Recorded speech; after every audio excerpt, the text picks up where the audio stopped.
नमस्कार दर्शकों, स्वागत है आप सभी का महिला जगत कार्यक्रम के हमारे आज के इस खास श्रृंखला में।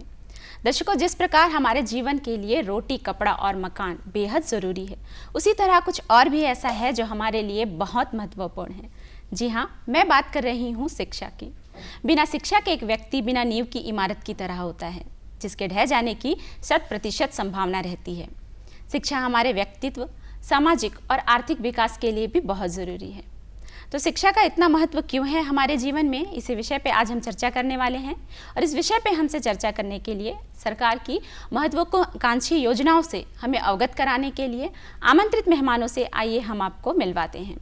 इस वक्त मेरे साथ हैं जिला बस्तर से स्वामी आत्मानंद उत्कृष्ट अंग्रेजी माध्यम विद्यालय के जिला स्तरीय नोडल अधिकारी गणेश तिवारी जी, और है मेरे साथ सहायक विकासखंड शिक्षा अधिकारी लोहंडीगुड़ा शालिनी तिवारी जी।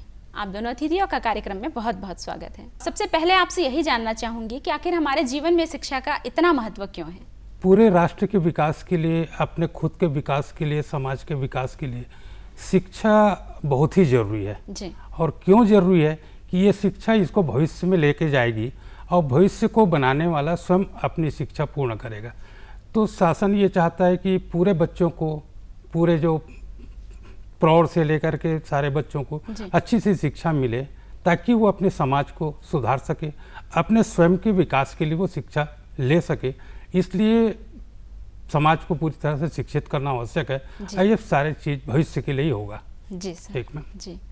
शालिनी जी, अब मैं आपसे जानना चाहूँगी, जैसा कि गणेश जी ने बताया कि अपने व्यक्तित्व के विकास के लिए शिक्षा बहुत ज़रूरी है, तो बालिकाओं के लिए शिक्षा कितना महत्वपूर्ण है? क्योंकि जब हम शिक्षा की बात करते हैं तो मुझे लगता है कि स्त्री और पुरुष दोनों के लिए ही शिक्षा की परिभाषा थोड़ी बदल जाती है। तो हम महिलाओं के लिए शिक्षा कितना ज़रूरी है? माना जाता है कि शिक्षा जो होती है वो समाज का दर्पण होती है। जी। शिक्षा जितना पुरुषों के लिए आवश्यक है उतना ही महिलाओं के लिए आवश्यक है। जी। जब तक कि बालिका शिक्षित नहीं होगी, वह अपने अधिकार व हक की लड़ाई नहीं लड़ पाएगी। बालिकाओं को जागरूक करने के लिए, सुदृढ़ करने के लिए बालिका का शिक्षित होना बहुत जरूरी है। और ये माना भी जाता है यदि एक बालिका को हम पढ़ाते हैं तो वो 2 परिवारों को शिक्षित करती है, एक सभ्य समाज का निर्माण करती है, आने वाली पीढ़ी को भी वो शिक्षा प्रदान करती है। जी। तो बालिका शिक्षा का होना बहुत ज़्यादा जरूरी है। मतलब समाज के सर्वांगीण विकास के लिए बालिकाओं का शिक्षित होना बेहद ज़रूरी है। जी जी। इसी संदर्भ में गणेश जी, मैं आपसे जानना चाहूँगी कि शिक्षा का इतना महत्व है, तो राष्ट्र विकास में शिक्षा किस प्रकार से अपनी भूमिका निभा सकता है? राष्ट्र विकास के लिए जी। जो आज शिक्षित हैं, पढ़े लिखे, इनको अपनी शिक्षा को हस्तांतरण करना पड़ेगा आने वाली पीढ़ी के लिए, तभी हमारा देश विकसित होगा। और विकसित करने के लिए आने वाली पीढ़ी को शिक्षा देना बहुत ज़रूरी है, जिसके लिए पूरी तरह से लिंग भेद को छोड़ करके, यानी जैसे मैडम ने बताया उस तरह से कि हमको महिला पुरुष की वो देखना नहीं है, लेकिन बिन लिंग भेद तो त्याग करके पूरी तरह से शिक्षा पे, चाहे वो 3 से 6 साल का बच्चा हो जो आंगनबाड़ी में जाते हैं, वहाँ से लेकर के हायर एजुकेशन तक सबको शिक्षा देना है। आज का टेक्नोलॉजी का युग है और इस टेक्नोलॉजी के युग में पूरी तरह से टेक्निकल पे जो हमारी शिक्षा है उसको व्यवस्था कर रहे हैं, ताकि पुरानी जो पीढ़ी थी उस शिक्षा को हम नवीनतम रूप ले करके पूरे राष्ट्र को शिक्षित करें। यही एक कामना है शासन से। जी, मतलब शिक्षा का निरंतर पीढ़ी दर पीढ़ी हस्तांतरित होना, यही राष्ट्र विकास में महत्वपूर्ण भूमिका निभाएगा। तो शालिनी जी, अब मैं आपसे जानना चाहूँगी कि सर ने बताया कि शिक्षा राष्ट्र विकास में इस प्रकार से अपनी भूमिका निभाता है, तो राष्ट्र के विकास में, चूंकि आप भी एक नारी शक्ति आज हमारे साथ बैठी हैं, तो राष्ट्र के विकास में महिलाओं की क्या भूमिका है?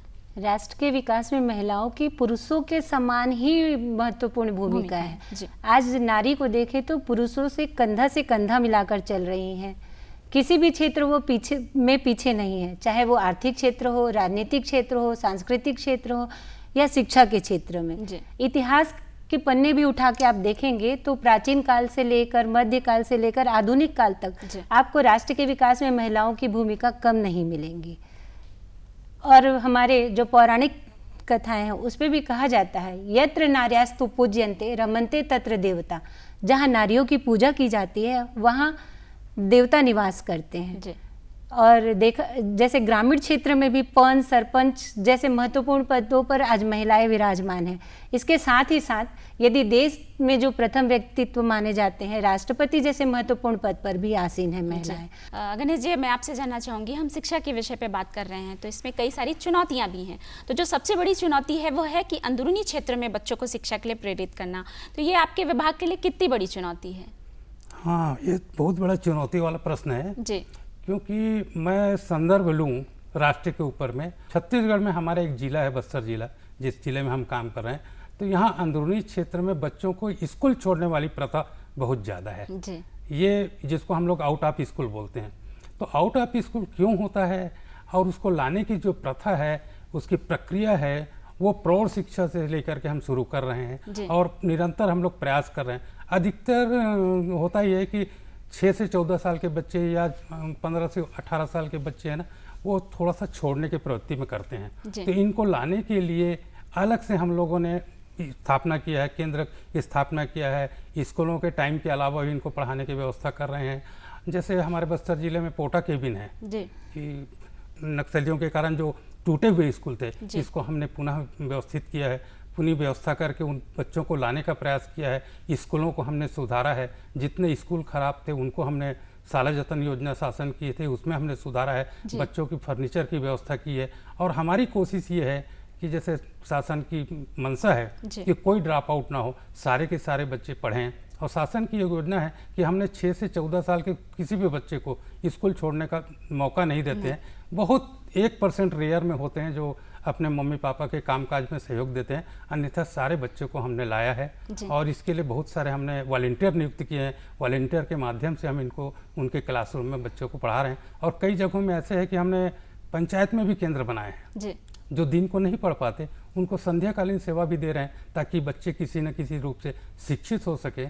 इसके लिए भरपूर प्रयास शासन कर रहा है और हम लोग तो कर ही रहे हैं अपने जिले में। जी, मतलब हम कह सकते हैं कि इस चुनौती से निपटने के लिए इतने सारे प्रयास किए जा रहे हैं। हमने की है। जी शालिनी जी, अब मैं आपसे जानना चाहूँगी, जब हम चुनौती की बात कर रहे हैं तो एक और चुनौती है अंदरूनी क्षेत्रों में, वो है जो आवागमन की सुविधा ना होना, बिजली की सुविधा ना होना, ये भी एक चुनौती है। तो इससे किस प्रकार से डील किया जाता है? ये तो बहुत महत्वपूर्ण चुनौती है मैम। जैसे मूलभूत सुविधाएं हैं, सड़क है, बिजली है, पानी है, यदि ये सुविधाएं उपलब्ध कराई जाएंगी तो हमारा जो शिक्षा का क्षेत्र है वो और अधिक विकसित होगा।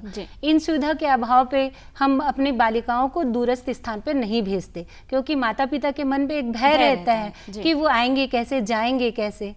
बिजली यदि रहेगी तो हम ऑफलाइन तो लेते ही हैं शिक्षा, पर आज सरकार के द्वारा ऑनलाइन भी बहुत सारी शिक्षाएं दी जाती हैं। यदि बिजली की व्यवस्था होगी तो हम ऑनलाइन भी शिक्षा ग्रहण कर सकते हैं। तो ये मूलभूत सुविधाएं होना बहुत जरूरी है, बेहद ज़रूरी है। गणेश जी, मैं आपसे जानना चाहूँगी कि बस्तर में अतिवाद को समाप्त करने के लिए शिक्षा को शक्ति के रूप में किस प्रकार से इस्तेमाल किया जा सकता है? कि आज से 5 साल पहले जो हमारे बस्तर जिले में घटनाएं होती थी, जिसमें स्कूलों को तोड़ फोड़ देना, जिससे बच्चे नहीं पढ़ पाते थे, उसके लिए शासन ने बड़े बड़े 500 सीटर 700 सीटर के ऐसे केबिन बनवा के दिए, जिसमें शेल्टर बना के दिए जहां बच्चे इकट्ठा कर पाते थे।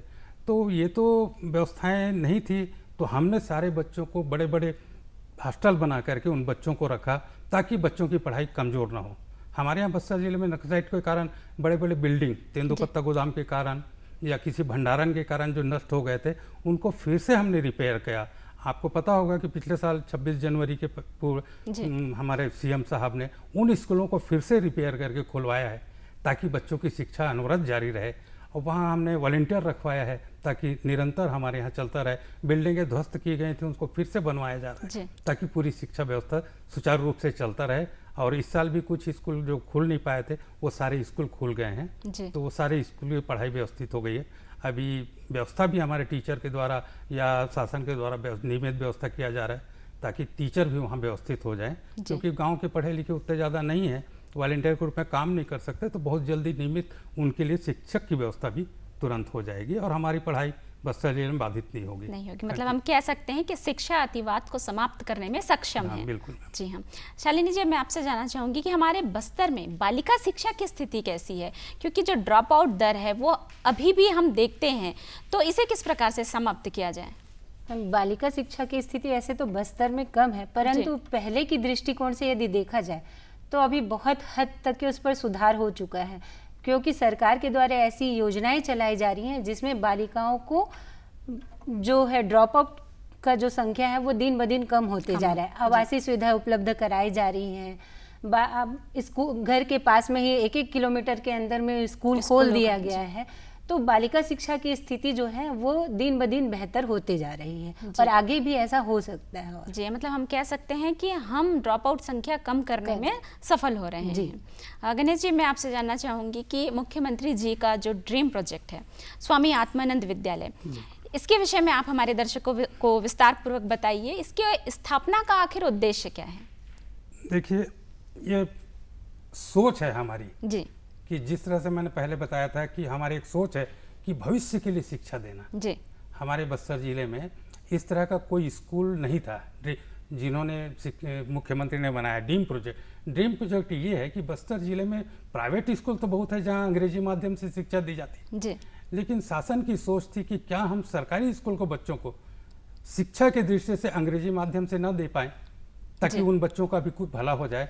तो इन सरकारी स्कूल में से 18 स्कूल को हमारे मुख्यमंत्री ने एक आत्मानंद के नाम से एक्सीलेंट उत्कृष्ट इंग्लिश मीडियम स्कूल खोला, जो आज बस्तर जिले में 18 स्कूल है जो 2020 से चालू हुए हैं, जिनमें हमारे शासन के द्वारा नियुक्त हमारे प्रिंसिपल हैं, लेकिन पढ़ाने के लिए हमने संविदा में कर्मी रखा है, क्योंकि इसकी एक ज़रूरत ये था कि अगर हम इंग्लिश मीडियम स्कूल खोलते हैं तो हमको इंग्लिश मीडियम में पढ़े हुए टीचर चाहिए। जी। तो इसलिए एक व्यवस्था अच्छी की गई और इसका प्रतिसाद ये मिल रहा है कि आज मेरे बस्तर जिले में हिंदी और इंग्लिश मिला करके 62 स्कूल हो गए हैं, जिसमें हम लोग उत्कृष्ट विद्या दे रहे हैं। 18 स्कूल तो प्योर इंग्लिश मीडियम है, जिसमें प्योर इंग्लिश में ही पढ़े लिखे टीचर की भर्ती होती है। अगर उस टीचर को नियुक्ति करना है तो वो क्लास 1 से पोस्ट ग्रेजुएट तक की जो शिक्षा है वो इंग्लिश मीडियम में ही लिया हुआ होना चाहिए। लेकिन हमारे बस्तर जिले में मैं कहूँगा कि यहाँ पर उतने बच्चे नहीं मिले थे, तो पूरे छत्तीसगढ़ से हमने उन बच्चों को लिया है। और आज की तारीख में मैं आपको बता दूं कि 200 टीचर हम और भर्ती करने जा रहे हैं जो नए स्कूल खोले हैं। और ये सक्सेस तो मैं ये कहूँगा कि कोशिश ये है कि हम 50% स्कूल पूरे जिले में जितने हैं वो सबको हम इंग्लिश मीडियम करेंगे और प्रतिसाद अच्छा मिलेगा, क्योंकि आपको बता दूं सूचना के लिए, इसी साल हमने आत्मानंद कॉलेज भी खोला है जो आपके बस्तर जिले के विश्वविद्यालय है ना, महेंद्र कर्मा वाला, तो वहाँ खुला है। तो बच्चों को प्रतिसाद ये मिल रहा है, सरकारी स्कूल का जो आत्मानंद स्कूल है उसकी प्रगति थोड़ा दिनों दिन बढ़ रही है, ताकि उनको बच्चों को कॉलेज भी मिल रहा है, तो इसमें थोड़ा एक्साइट ज़्यादा है। और इस तरह से पूरे छत्तीसगढ़ में कॉलेज भी खुल रहे हैं और आत्मानंद इंग्लिश मीडियम भी खुल रहे हैं, तो इसका प्रसाद अच्छा मिल रहा है और सारे जिले में इसकी मान्यता दी गई है और खोल रहे हैं। जी, तो बस साथ के साथ आपसे ये भी जानना चाहेंगे कि विद्यालय में बच्चों की भर्ती की प्रक्रिया क्या है? शासन का योजना ये है कि क्लास 1 में अगर कोई बच्चा आता है तो उस क्लास को चलाने के लिए कम से कम 50 बच्चे होना चाहिए, और 50 बच्चे नहीं होंगे तो क्लास थोड़ा कमजोर हो जाता है, क्योंकि हम उतना पेमेंट दे रहे हैं।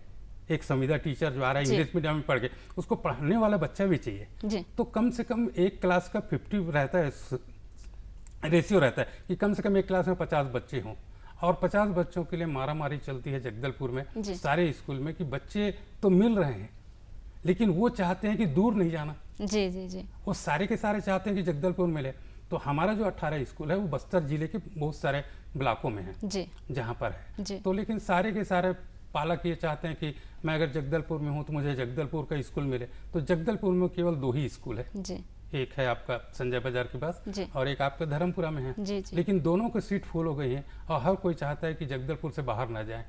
तो मैं ये कह सकती हूँ कि इसे ड्रीम प्रोजेक्ट इसीलिए कहा गया है क्योंकि ये हर माता पिता का ड्रीम होता है कि वो अपने बच्चे को अंग्रेजी माध्यम स्कूल में पढ़ाए। तो ये एक बहुत बड़ी खुशी जो है हमारे माननीय मुख्यमंत्री जी ने दी है। शालिनी जी, अब मैं आपसे जानना चाहूँगी कि चूँकि शिक्षा का तो महत्व है हमारे जीवन में, मगर आजीविका के लिए कौशल विकास भी बेहद महत्वपूर्ण है, जो हर व्यक्ति में भिन्न भिन्न प्रकार की होती है। तो बच्चों में शिक्षा के साथ उनके कौशल विकास के लिए सरकार की क्या व्यवस्था है? बच्चों में शिक्षा के लिए कौशल विकास के लिए स्कूल प्रबंधन तथा सरकार की ओर से महत्वपूर्ण भूमिका निभाई जा रही है। अभी नई शिक्षा नीति के अंतर्गत मिडिल स्तर से ही व्यावसायिक शिक्षा प्रदान की जाती है। स्कूलों में उनको बड़ी बनाने से लेकर, झोला सिलने से लेकर बहुत सारी ऐसी जो कौशल विकास जो होते हैं उन पर कार्य किया जा रहा है तथा शिक्षकों के द्वारा बच्चों को सिखाया ही जा रहा है। साथ ही साथ हाई स्कूल और हायर सेकेंडरी स्कूलों में व्यावसायिक शिक्षा का पाठ्यक्रम लागू किया गया है। इसके लिए एक या एक से अधिक व्यावसायिक शिक्षा के शिक्षक प्रत्येक स्कूल पे दिए गए हैं जी। वो रिटेल के, मल्टीमीडिया के, कोपा के या टेलरिंग के चीज़ें जो होती हैं वो बच्चों को सिखाती हैं, ताकि बच्चे 12वीं से निकलकर अपना पूरी पढ़ाई पूरी कर यदि नौकरी नहीं पाते हैं तो हतोत्साहित ना हो। वो व्यावसायिक शिक्षा सीखे हैं तो कहीं ना कहीं व्यवसाय कर लेंगे और अपना जीविकोपार्जन कर सकेंगे। क्योंकि ये ज्ञान भी देना उन्हें स्कूली शिक्षा के दौरान ही बेहद ज़रूरी है, क्योंकि हम इस पूर्णतः शिक्षा पर ही आश्रित नहीं हो सकते, कौशल विकास के माध्यम से भी हम अपना जीवन जी सकते हैं। जी हाँ गणेश जी, मैं आपसे जानना चाहूँगी कि शिक्षा के माध्यम से, शिक्षा की सहायता से हम बच्चों में नैतिक शिक्षा किस प्रकार से जागृत करें? ये तो बहुत बढ़िया, अच्छा लगता है कि क्योंकि हम लोग भी पढ़ते थे, आप भी पढ़ी होंगी, तो आप नैतिक शिक्षा, लेकिन आज के युग में थोड़ा सा लगता है कि नैतिकता की कमी हो गई है ना। तो नैतिक शिक्षा केवल 2 ही प्रकार से दी जा सकती है, शिक्षक के द्वारा। देखिए हम परिवार में जितना संस्कार दे सकते हैं वो अलग चीज़ है, तो मम्मी पापा से मिलता है, दादी दादा से मिलता है, लेकिन बच्चा जब हमारे पास 6 घंटा रहता है स्कूल में, 7 घंटा रहता है, तो वो कौन सी नैतिक शिक्षा दे? तो एक नैतिक शिक्षा है जो आप प्रेयर में देते हैं। प्रेयर के समय जब बच्चे खड़े होते हैं तो लाइन से खड़े होना, नई नई बातें की सीखना, और प्रिंसिपल के द्वारा जो बात कही जाती है, अच्छे से गुणों वाली बात लिखी जाती है, उसको हम बच्चों से कैसे बात करें, पहनावा से लेकर के बोलने के तरीके, आपके उसके बाल की कटिंग, कौन अच्छा है कौन नहीं है, चलना कूदना, ये 15-20 मिनट का जो कार्यक्रम होता है, 10-15 मिनट का, ये स्टार्टिंग का होता है। दूसरा नैतिक शिक्षा, एक टीचर जब क्लासरूम में जाती है तो बच्चों को कितना मोटिवेट करती है, पढ़ाई के पहले, पढ़ाई के दौरान या पढ़ाई के बाद। पाठ में भी नैतिक शिक्षा दिए रहते हैं, उसको कितना अमल करवाता है वो दूसरे प्रकार का है।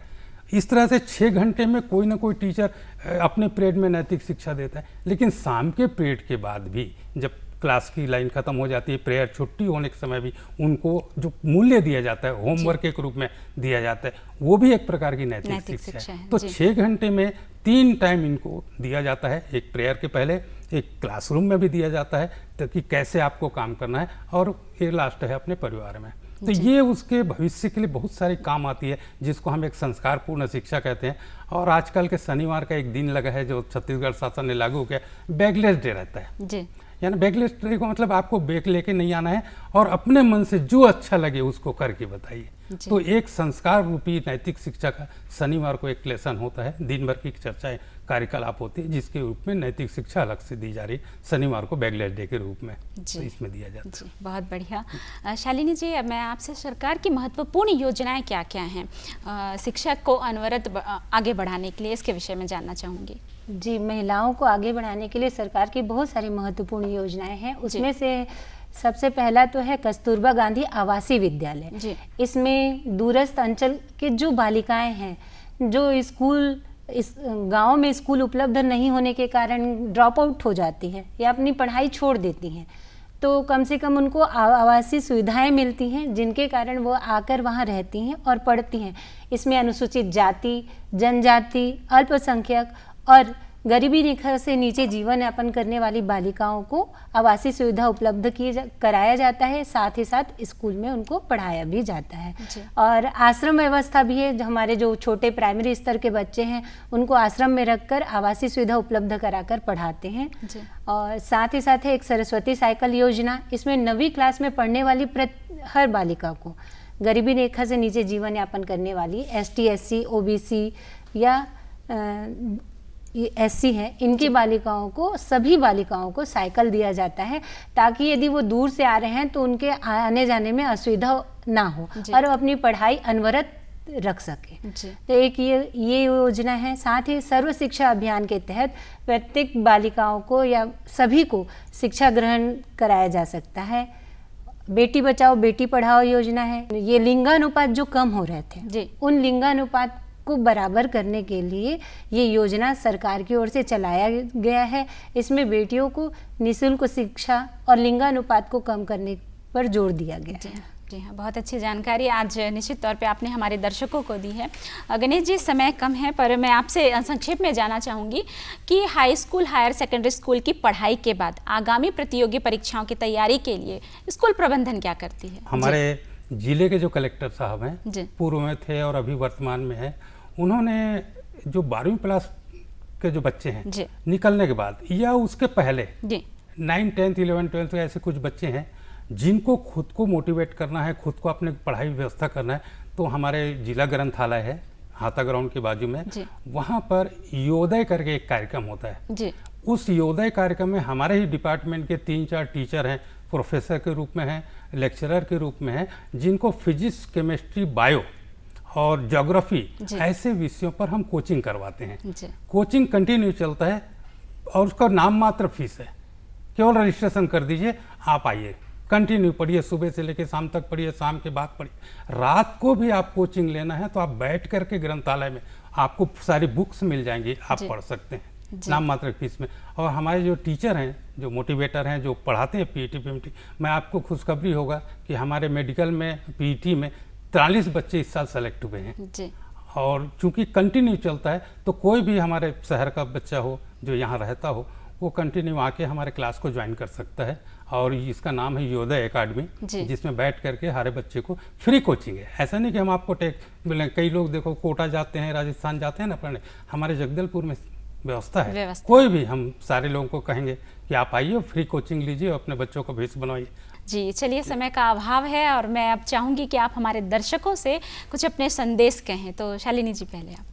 सबसे पहले तो मैं मुझे यहाँ आमंत्रित ही बालिका शिक्षा के लिए किया गया है, तो मैं चाहूँगी कि सभी बालिका शिक्षा को बहुत अधिक बढ़ावा दें। और बालिकाओं के लिए भी ये कहना चाहूँगी कि वे अपने आप के लिए ये कहें, पढ़ना है, बस पढ़ना है। और भारत की हर बेटी को नील गगन पे, आसमान पे सितारे बनकर चमकना है। तो और बालिका शिक्षा के मार्ग में आ रही जो भी कठिनाई है उसको अपने स्तर पर या जहां हम जाकर उनकी समस्याओं का समाधान कर सकते हैं, उस स्तर पर जाकर उनकी समस्याओं का समाधान करके बालिका को अधिक से अधिक पढ़ाने पर जोर देना चाहिए। जी गणेश जी, धन्यवाद। मैं सभी दर्शकों को अपनी शुभकामनाएं देते हुए मैं ये कहूँगा कि सबका मूल मंत्र है कि सब पढ़ें और सब बढ़ें। आज शिक्षा आंगनबाड़ी से लेकर के पूरी पढ़ाई पीजी तक की, 12वीं तक की शिक्षा शासन तरफ से मुफ्त मिल रही है। इसका पूरी लाभ उठाएं और योजनाओं का लाभ लें। हम लोग क्या करते हैं, जब भी कहीं मीटिंग होती है, शाला प्रबंधन समिति का यानी पालकों का बैठक होता है या कोई कार्यक्रम होता है या सांसद का, विधायक का, उसमें हम इन सारी योजनाओं को प्रदर्शन भी स्टॉल लगा कर करते हैं और बताते भी हैं। और कुछ जानकारी हो तो मैं सभी पालकों से निवेदन करूंगा कि छोटी छोटी जानकारी को अब अज्ञानतावश न छोड़ें, बल्कि जिला कार्यालय में आके पता कर सकें। अपने ब्लॉक में जाइए, बीओ से मिलिए, बीआरसी से मिलिए, सारे लोगों से मिलिए, जनप्रतिनिधि से मिलिए, पूरी योजनाओं का लाभ आपको मिलेगा। और सब पढ़ें और सब बढ़ें, इसी आशा विश्वास के साथ सभी को शुभकामनाएं। मैं एक बार फिर आप दोनों अतिथियों का बहुत बहुत धन्यवाद करती हूं कि आपने अपना कीमती समय हमें दिया, हमारे दर्शकों को इतनी अच्छी जानकारी दी, शासन की महत्वपूर्ण योजनाओं के बारे में बताया। हमारे कार्यक्रम में आने के लिए आप दोनों का बहुत बहुत धन्यवाद। धन्यवाद।